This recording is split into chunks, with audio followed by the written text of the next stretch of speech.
Obrigado, secretário Marco Rubio. Esse é um bom primeiro passo para o juiz brasileiro Alexandre de Moraes.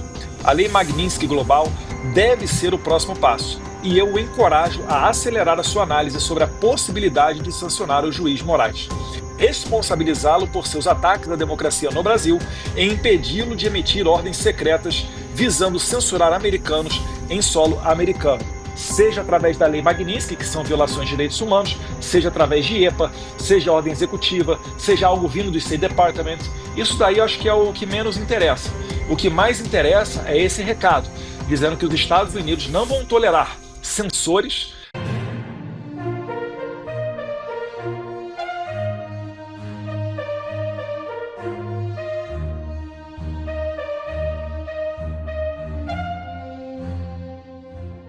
PF descobre deputados e senadores envolvidos em esquema bilionário de fraudes no INSS. Investigação é encaminhada ao STF. Isso mesmo. A Polícia Federal revelou uma nova etapa da operação que investiga fraudes no INSS. O que mais chocou os investigadores foi a descoberta de indícios da participação de parlamentares, entre eles deputados federais e senadores, no esquema criminoso.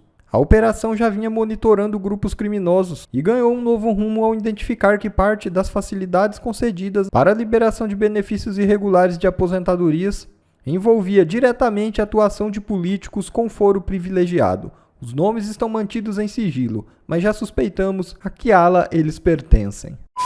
E Lula defende maioria no Senado para proteger STF, senão vão avacalhar com a Suprema Corte. É isso mesmo. Durante discurso no encerramento do Congresso Nacional do PSB, realizado no domingo, Lula afirmou que a esquerda precisa conquistar a maioria do Senado Federal para evitar o que ele chamou de avacalhação do Supremo Tribunal Federal. Lula teme que a direita com maioria vai botar para correr ministros do STF que atuam de forma parcial. Isso porque, além do Senado ter um papel central na nomeação dos ministros do STF, ele também é o responsável por pautar os seus impeachments por crimes de responsabilidade. A fala de Lula ocorre em um momento crítico, onde os Estados Unidos ameaça impor sanções pesadas justamente a membros do Supremo, inclusive começando por Alexandre de Moraes, que é o ponta de lança de toda a perseguição. Trump já anunciou as primeiras medidas contra autoridades do Brasil. Eduardo Bolsonaro, que está lá nos Estados Unidos trabalhando para que isso se concretize, trouxe mais informações direto da fonte nesse domingo. É algo inacreditável, né? Agora voltou a circular o vídeo do Boulos, né, percorrendo aí a Europa, em Portugal, pedindo a libertação do Lula, o que não tem nada a ver com o que o senhor está fazendo aqui. O seu trabalho é para denunciar o que o Brasil está enfrentando, a tirania que o Brasil está enfrentando. De que maneira o senhor encara mais essa agora, um inquérito aberto no STF a pedido do Paulo Gonet? Mas é uma tentativa de formar uma narrativa para dizer que o que eu estou fazendo aqui é algo pessoal, para tentar tirar o crédito das nossas ações. E todo mundo sabe que não é pessoal, né? E eu gosto muito quando eles tentam fazer esse tipo de coisa, porque fica claro que eles estão batendo cabeça, enfiando os pés pelas mãos. Eu não preciso muito, na verdade, não preciso nem fazer nada para mostrar que isso daí não é algo a favor de Jair Bolsonaro, que vai atingir somente a ele. Você tem o Jason Miller. Jason Miller andou a campanha presidencial inteira do lado do Trump. Você tem uma pessoa chamada Elon Musk, que até ontem estava dentro do governo e certamente vai seguir uma relação de amizade com o presidente Trump. É simplesmente a pessoa mais rica do mundo. Elon Musk é investigado no inquérito da fake news. O Jason Miller foi detido pelo Alexandre de Moraes 3, 4 horas no aeroporto de Brasília, depois de dar um discurso no CPEC em 2021. Então isso daí é mais uma atrapalhada deles. Ao que parece, eles estão recebendo, ainda continuam recebendo conselhos de Lindbergh Farias, né, que fez aquela mesma pataquada cerca de 2, 3 meses atrás, pedindo para confiscar o meu passaporte e me obrigando a ficar aqui nos Estados Unidos, acelerando todo esse processo contra o Moraes e a favor do Brasil. Agora, o que parece, né, teve mais essa sugestão para abrir esse inquérito, e vejam só, quem poderia imaginar que o relator do meu caso seria quem? Alexandre de Moraes. E quem é que continuaria a fazer a parte acusatória? Quem? O PGR Paulo Gonet. Eu estou usando aqui de ironia, mas isso daí escancara o que a gente está vivendo. O juiz natural, aquele que vai me julgar, é o mesmo que falou que queria me pegar naquelas conversas vazadas através de matérias do Glenn Greenwald, que ele teve acesso aos WhatsApp do Eduardo Tagliaferro e os juízes Ayrton Vieira e Marco Antônio Vargas. Então, essas pessoas todas, elas estão tentando salvar a própria pele. O que o Alexandre de Moraes está tentando fazer agora? Ele está tentando criar uma comoção em torno dele. É por isso que eu estou falando. Olha, os Estados Unidos não vai ter pudor nenhum, creio eu, imagino, tá? Aí quem está falando, eu acho que eles não estão me chamando mais de bananinha, né? É uma pessoa que tem muito contato aqui dentro, que anda muito aqui em Washington, D.C. Quem me acompanha nas redes sociais está vendo que praticamente toda semana eu estou fazendo um bate-volta lá. Deixei de dar expediente em Brasília, estou dando expediente em Washington.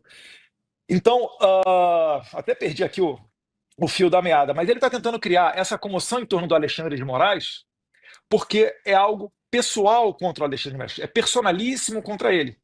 E o objetivo dos Estados Unidos é que se acabe com a censura e a perseguição política. A perseguição política que ensejou a prisão do Jason Miller, que ensejou colocar o Elon Musk no inquérito aqui dentro do Brasil. E eles sabem que o Moraes vai se aposentar só lá em 2043 e o governo Trump tem mandato de 4 anos. O Alexandre de Moraes ele vai tentar sobreviver esses 4 anos para depois retornar, se unir, de repente, a algum futuro presidente ideológico democrata para ir atrás dessas pessoas do governo Trump. Então, Alexandre de Moraes tentando unir a corte contra ele, a favor dele, ele está tentando causar, né, estressar essa situação para evitar que os Estados Unidos tomem a decisão de sancioná-lo. Só que os Estados Unidos, não creio eu, os Estados Unidos não vai ter pudor nenhum de sancionar mais ministros que se metam no caminho deles aqui dos americanos. Porque se alguém levantar as bandeiras de censura e de perseguição política, estará incorrendo nas mesmas sanções que o Alexandre de Moraes. Então, eu acredito que o Alexandre de Moraes será isolado, ele não vai ter a possibilidade nem de abrir uma conta bancária. Se seguir no STF, eu imagino que vai ficar numa situação muito difícil. Eu gostaria de ver o Alexandre de Moraes fora do STF, seja dando liberdade aos senadores para fazer impeachment, seja indo assumir uma embaixada em algum outro lugar, seja saindo realmente, né, rescindindo o seu cargo no STF, indo virar professor em qualquer lugar do mundo. Mas eu acho que seria muito saudável a gente ter um Alexandre de Moraes fora do STF, porque ele tem tido um papel muito mafioso, uma conduta muito de gangster dentro da corte. Ele é uma pessoa que, não raramente, a gente vê ele ameaçando outras autoridades. E é por isso que eu falo, se todas as pessoas que foram vítimas do Alexandre de Moraes tivessem a oportunidade de falar, tivessem a mesma liberdade que eu tenho aqui nos Estados Unidos, elas falariam muitas coisas. Não iria surpreender ninguém, mas traria à luz aquilo que a gente já sabe que acontece nos bastidores. Veja que turma, né? Bom, vocês sabem que eu estou trabalhando com o Alan dos Santos, então eu tenho que chamar agora, foi uma sugestão, aliás, de uma espectadora da Timeline. Em vez de Lindbergh, é Lindblad. O Lindblad pede para o Gonê pede ao STF, Luiz Roberto Barroso coloca o Alexandre para cuidar do inquérito. Que gangue, que turminha boa é essa, hein? Deputado, está todo mundo muito ansioso em relação à lei Magnitsky. Essa história do visto já deixou todo mundo, opa, e aí vão anunciar uma lista, mas parece que o negócio tem requintes de crueldade. Quer dizer, a pessoa terá que vir aos Estados Unidos para saber se o visto dela está válido ou não está válido. Parece que é mais ou menos isso. E o que a turma do Alexandre de Moraes, e Lula, e Barroso, essa turma não contava, eu acho, com a vitória do Donald Trump. No fim das contas, também tem muito a ver com isso, né? Não, tem totalmente a ver com isso. Eles nunca imaginaram uma virada de mesa tão abrupta, né? Porque não é simplesmente um presidente republicano, é o Donald Trump. É o cara que fala para o Hamas soltar os reféns, senão ele vai fazer o inferno no Oriente Médio. É o cara que manda recados claros para o mundo inteiro, é o cara que tarifa a China. Quem mais no mundo, né? Senão o imprevisível Donald Trump poderia fazer isso. Então, quando o Marco Rubio faz uma declaração dessas, é bom realmente levar a sério. Eu trago aqui o tweet de uma outra pessoa dos Estados Unidos, outra autoridade, né? É o senador Mike Lee, de Utah. Mike Lee é muito próximo do Elon Musk, é muito próximo da administração Trump, e talvez hoje esteja aí no top 3 dos senadores mais destaque dentro do Senado e com mais proximidade do presidente Trump. Ele falou o seguinte, retweetando a postagem do secretário Marco Rubio falando dessa questão dos vistos. Abre aspas para Mike Lee. Obrigado, secretário Marco Rubio. Esse é um bom primeiro passo para o juiz brasileiro Alexandre de Moraes. A Lei Magnitsky Global deve ser o próximo passo, e eu o encorajo a acelerar a sua análise sobre a possibilidade de sancionar o juiz Moraes, responsabilizá-lo por seus ataques à democracia no Brasil e impedi-lo de emitir ordens secretas visando censurar americanos em solo americano. Bem, primeiro ponto de análise, você vê que todos eles já mencionam diretamente Alexandre de Moraes. Alexandre de Moraes é figurinha carimbada aqui na Casa Branca e no Congresso norte-americano. Inclusive, saiu uma matéria na Folha falando, né, que a ala anti-Moraes do Congresso norte-americano, e isso daí é um trabalho de muita gente em conjunto. Quantas vezes não vieram delegações de brasileiros aqui ao exterior para trazer essas verdades do que ocorreu no Brasil também para os congressistas norte-americanos? É que no passado, os republicanos só tinham controle da Câmara dos Deputados. Depois da eleição de 5 de novembro do ano passado, isso se estendeu para o Senado e o Poder Executivo. Então a gente tem mais instrumentos, tem mais meios de ação. Mas eu faço aqui um agradecimento aos meus colegas parlamentares que também tiveram a coragem de, no momento em que o Brasil, se não beira, já é uma ditadura, de saírem do país para denunciar essas violações que se transformaram em corriqueiras. E eu realmente acredito que esses próximos passos serão dados. Eu entendo a lógica dentro de uma sistemática de um poder executivo. Presenciei de perto os 4 anos do meu pai enquanto presidente. Então tem também uma burocracia interna, né? A justificativa, é lei Magnitsky, é essa, é aquela, mas no final das contas, tudo se afunila para que seja dado como consequência ao Moraes sanções ou FEC, seja através da lei Magnitsky, que são violações de direitos humanos, seja através de EPA, seja ordem executiva, seja algo vindo do State Department. Isso daí eu acho que é o que menos interessa. O que mais interessa é esse recado, dizendo que os Estados Unidos não vão tolerar censores, né, pessoas que perseguem opositores políticos, pessoas que violam os direitos humanos. E eu, inclusive, finalizando, temo para que, se nós não tivermos uma recuperação rápida da nossa democracia, da harmonia entre os poderes no Brasil, a gente pode ir para uma eleição de 2026, onde um Bolsonaro inelegível, registrando a sua candidatura, vá mandar para o mundo inteiro uma fotografia igual àquela que a Venezuela deu na sua última, entre aspas, eleição, porque não tem mais eleição lá, né? Onde a Maria Corina Machado tentou registrar sua candidatura, tomou 15 anos de inelegibilidade, botou o Edmundo Gonzalez no lugar dela e o Maduro, lá como tem voto impresso, eles conseguiram fazer uma contagem paralela. E o Maduro teve que apelar para o seu CNE, que é o TSE lá da Venezuela, para que o TSE falasse: olha, o Maduro saiu vitorioso, vejam só, com 51% dos votos. Lembra um pouquinho até o nosso Brasil, né? E então, para evitar esse sim, um momento de complicações do Brasil ao exterior, um momento que pode ensejar sanções internacionais contra todo o povo brasileiro, é que a gente está tentando dar um freio de arrumação nesse momento aqui, Ana e Lacombe.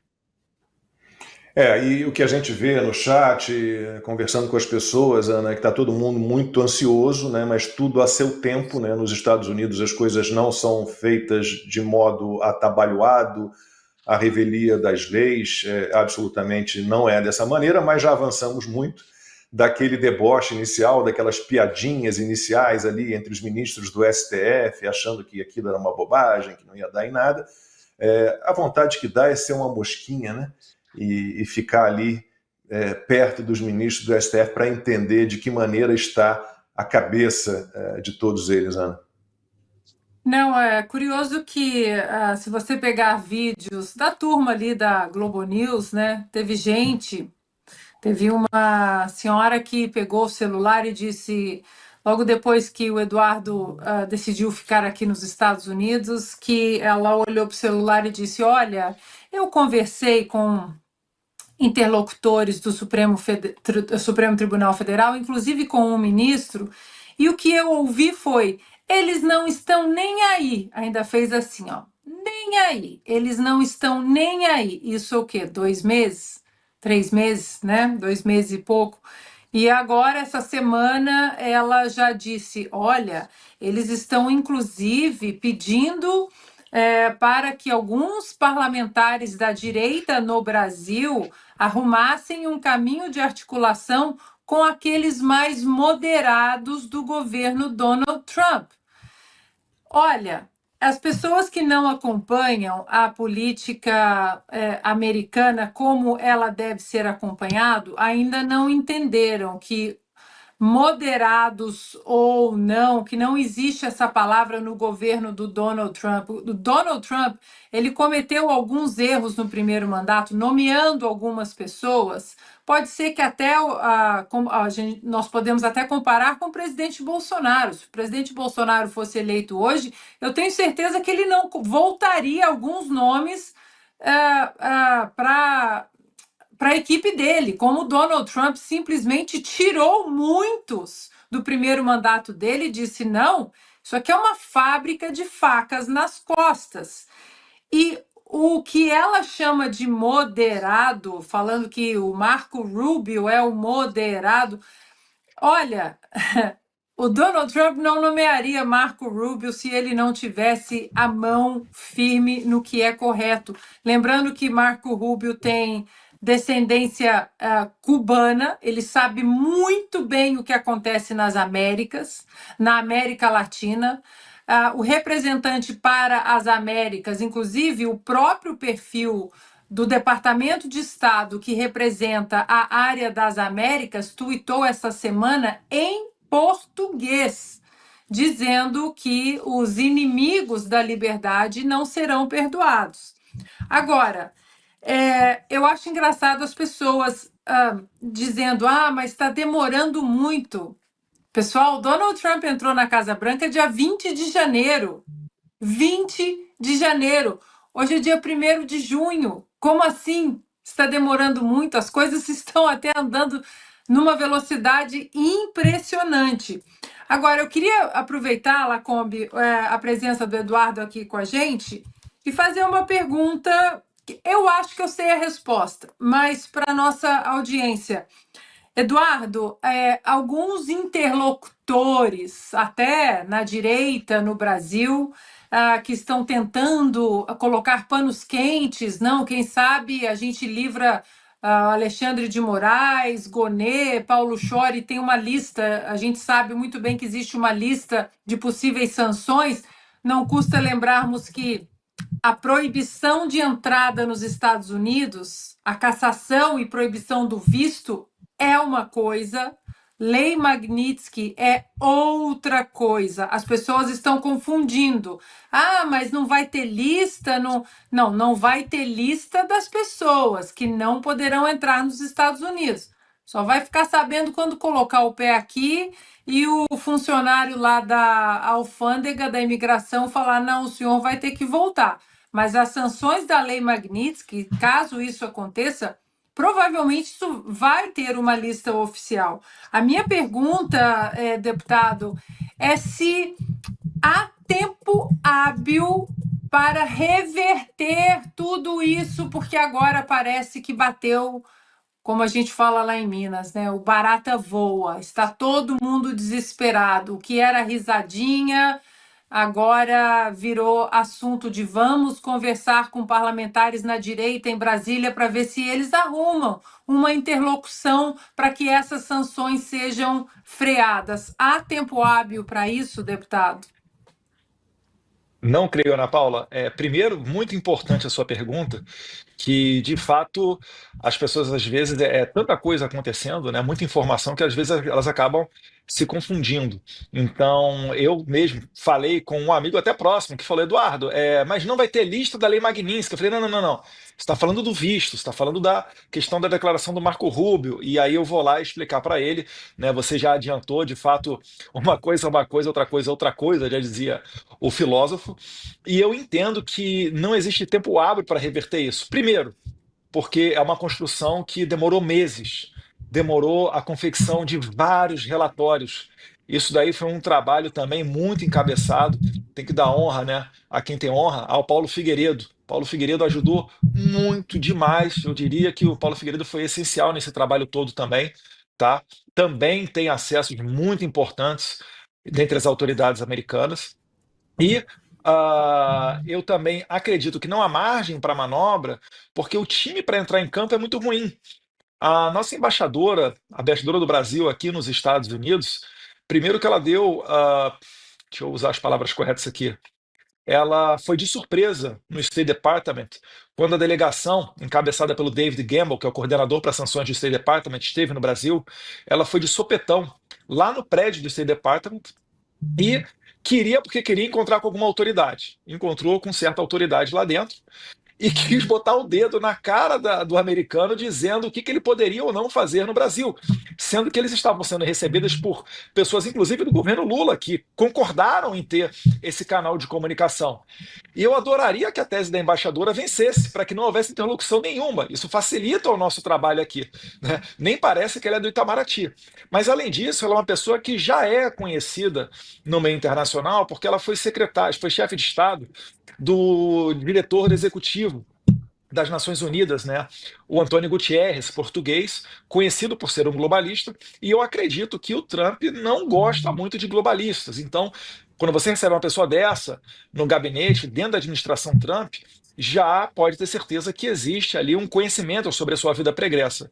Então, nesse ambiente, eu vejo muito pouco espaço para manobra. Eu sei que o STF está tentando, eu sei que os bastidores estão pegando fogo, os interlocutores de lado a lado estão se comunicando. Fico muito feliz que ninguém tenha chegado até a mim para tentar botar panos quentes, até porque eu só não colocaria, né, eu não só evitaria esse cenário de panos quentes, que a gente já viu no passado que não dá certo. Alexandre de Moraes não tem palavra nenhuma, não é uma pessoa que cumpre acordo, é uma pessoa que age politicamente e na base do estômago. E se eu souber de alguma iniciativa para tentar botar panos quentes, que na minha visão, panos quentes significa o quê? Dourar a pílula e dizer que a situação não é tão ruim assim. A situação do Brasil é péssima, a democracia brasileira respira através de aparelhos. Se eu souber de alguma iniciativa dessa, eu trabalharei ativamente para bloqueá-la. Não por desejar ver o circo pegar fogo, não é isso. Eu não quero acabar com o STF, eu não quero botar abaixo a República, eu sequer tenho poderes para isso. Mas é preciso colocar um freio em Alexandre de Moraes. É preciso que o Alexandre de Moraes saia da Suprema Corte Federal. Ele não é digno de usar aquela capa, sentar àquela mesa. Olha que eu tenho ressalva com vários outros ministros do STF. Mas uma coisa é até o debate que a gente possa ter com relação à aplicação da lei, né, ou qualquer outro tipo da área jurídica. Outra coisa é fazer o que o Alexandre de Moraes faz. Ele é sádico, ele é cruel, ele condena pessoas idosas a 14, 15 anos de cadeia, pessoas que estão depressivas. Ele está tentando buscar os brasileiros que fugiram e se refugiaram na Argentina, tentando prender e trazer de volta. Ele está tentando extraditar o Alan dos Santos. Se tivesse tido sucesso, certamente estaria colocando agora o Rodrigo Constantino na cadeia também. Vocês acham que não? O Oswaldo Eustáquio na Espanha. Então, o Alexandre de Moraes, ele está em outra prateleira. Mas ainda assim eu falo, o recado dos Estados Unidos será, se Deus quiser, né, claro, todos aqueles que levantarem as bandeiras da censura, da perseguição política e queiram sacrificar a democracia brasileira, eles estarão entrando numa rota de colisão com o governo Trump. E para eles aqui, eu não vejo muito pudor para não sancionar um ministro da Suprema Corte, visto que eles já fizeram, né, sanções de ministros da Suprema Corte da Nicarágua, da Venezuela. Recentemente, juízes de Cuba foram sancionados, né, pessoas que compactuam com o regime. Inclusive, na Venezuela, o Michael Moreno ele era presidente do Supremo Tribunal Federal da Venezuela. Então, pode ter certeza que a expectativa lá é alta. Eu também, às vezes, fico sem dormir. Toda semana eu acho que agora é a semana, mas uma hora há de nascer essa criança. Bom pessoal, esse foi mais um vídeo, eu espero que vocês tenham gostado. Se vocês gostaram, deixa o like aqui para fortalecer nosso canal. Logo eu volto trazendo mais informações da política para vocês. Um forte abraço, fiquem todos com Deus e até a próxima.